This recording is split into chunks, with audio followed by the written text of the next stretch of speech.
Laluan 136 atau secara rasminya Laluan Persekutuan FT136 merupakan jalan persekutuan utama yang menghubungkan bahagian selatan Kedah dengan utara Perak.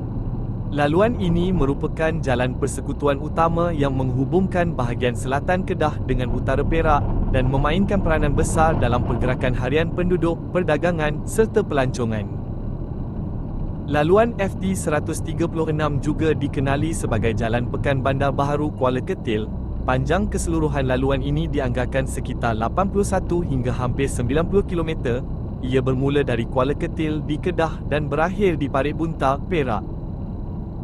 Sepanjang perjalanan, laluan ini melalui beberapa kawasan penting seperti Kuala Ketil, Merbau Pulas, Lunas, Kulim, Serdang dan Bandar Baharu. Kawasan-kawasan ini merupakan pusat komuniti, pertanian, perindustrian dan perniagaan setempat. Laluan ini sangat penting kerana ia menjadi penghubung utama antara Kedah dan Perak, digunakan oleh penduduk tempatan untuk bekerja dan berniaga, menjadi laluan alternatif selain Lebuh Raya Plus, menyokong pergerakan kenderaan berat seperti lori dan bas. Selain itu, FT136 juga memberi akses terus ke Lebuh Raya Utara Selatan Plus melalui persimpangan masuk di Bandar Baharu, menjadikannya laluan strategik bagi perjalanan jarak jauh.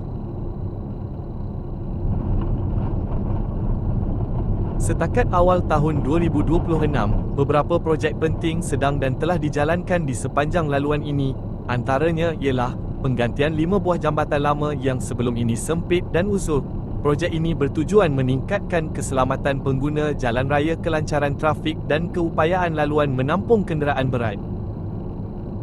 Selain itu, terdapat juga kerja-kerja penyelenggaraan berkala dilaporkan sekitar Seksyen 26 hingga 27 km berhampiran Kampung Bukit Buloh Sedang. Pada akhir tahun 2025 semua usaha ini dilakukan bagi memastikan laluan ini lebih selamat dan selesa untuk digunakan.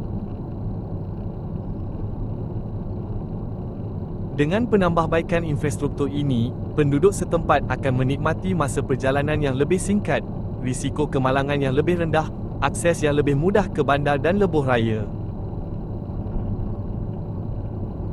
Dari sudut ekonomi pula, laluan FT136 membantu pergerakan hasil pertanian, aktiviti perniagaan kecil dan sederhana, pelancongan domestik di kawasan Kedah dan Perak. Ia secara tidak langsung menyumbang kepada pembangunan wilayah luar bandar.